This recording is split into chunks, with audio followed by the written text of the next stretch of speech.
Magandang araw mga ka-friendly. Ngayon ho ay ka-25 sa buwan ng Hunyo 2025. So si Camino, no, si Angel Canino at si Shakira Nitura at Alyssa Solomon ay out sa lineup sa Alas Pilipinas sa gagawing VTB Cup.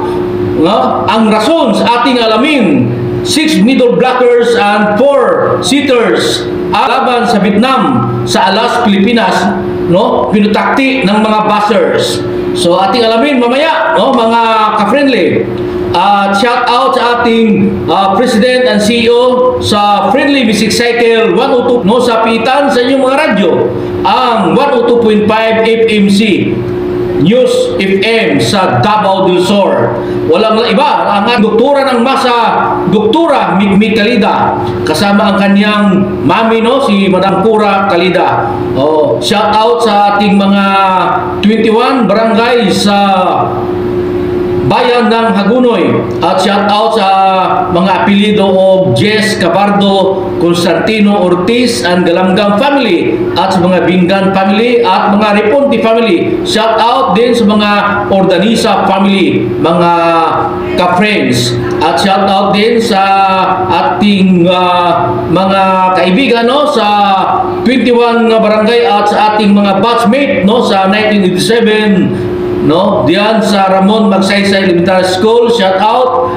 Shout out din sa batch 1991 sa Digo City National High School, na sila si Colonel Sir Masias Mercado, sila si Ray Himal, no, sa Lee Oguswario, Jenny Bibli, mga kumare diha, no.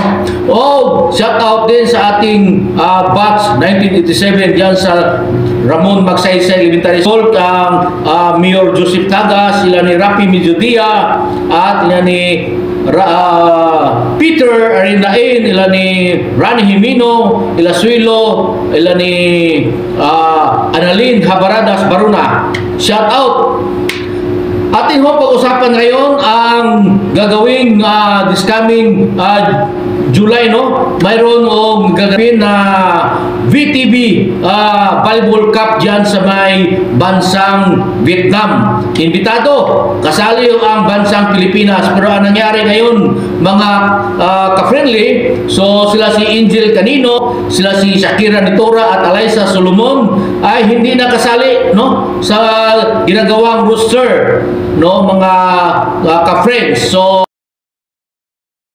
Angel Canino, Shakira Nitura at Alyssa Solomon, no, out sa lineups sa Alas Pilipinas sa gaganaping VTB Cup. Mga rason ating alamin, no, 6 middle blockers and 4 sitters lalaban sa Vietnam sa Alas Pilipinas, no, pinutakti ng mga buzzers. So inilabas na sa Alas Pilipinas ang roosters na sasalang sa 2025 VTB International Women's Cup na magaganap sa Vietnam at magsisimula ngayong June 20, 2018, no. 17 players ang ipadala ng Pilipinas sa VTB. Apat ang mga sitters dito, with the team captain Gia Di Guzman, Lam Salamina, Alba at Iya Andaya, para naman sa ating mga open spikers na finally makapaglaro na para sa Pilipinas, sila si Earthban Sikel, nga makakasama niya ang ilan sa mga players ng Alas Pilipinas sa nagdaan na ABC Nations Cup with Iya Lowry and Vanny Gander, na narito din ang kanilang reserve na si Laila Cruz at magiging baguhan para sa rookie Alia at Malaluan, na mayroong 6 na middle blockers ng Pilipinas roster, nila si Tia Gagadi at Sharma Andel Palomata from the ABC Visions Cup lineup, at madagdag, no, madayag sila si MG Phillips at Amy Provido, and for the leaders of the team out muna sila si Nierba, at narito pa din si Don Matilik, no, Katindig, and she will be helped by Justin Hasarino, no, nawala nga sa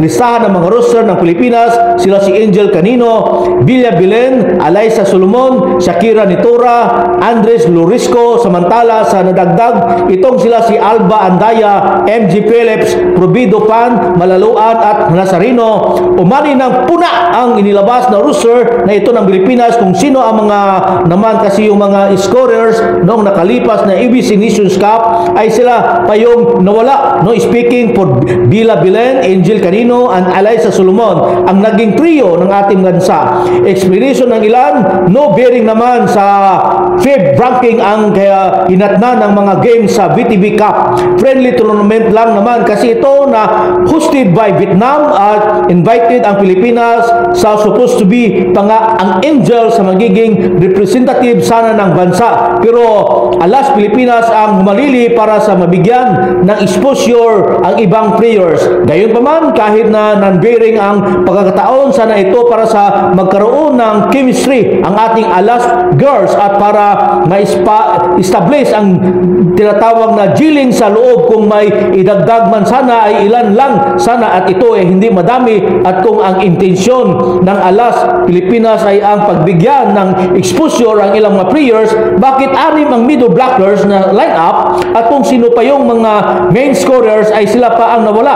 At ang BTB Cup ang exposure para sa mas madaling international terminals for our young players, subalit ang isa sa mga pinaka-rationale para mas maging reasonable kung bakit nawala ang mga players ng alas Pilipinas dahil fresh from the UAP sila si Angel Canino, Alaysa Solomon, Abel Lorisco. Kumbaga ay kailangan nila ng pahinga dahil hindi pa nga nakakaroon ng sapat na rest ang girls after the UAP dahil diretso sila sa training for the alas Pilipinas in the recently finished in Nations Cup kung saan naging sulit naman ang kanilang sakripisyo after bring home the silver medal. Nevertheless, let us show our 101 support para sa ating alas Pilipinas nga nasa sasabak sa BTB Cup. Para sa schedule ng mga games ng alas ay makakalaban nila ang Vietnam sa June 29. They will face China on June 30 at makakaharap nila ang Australia on July 4. That's video, subscribe and click the notification bell para updated kayo sa ganitong mga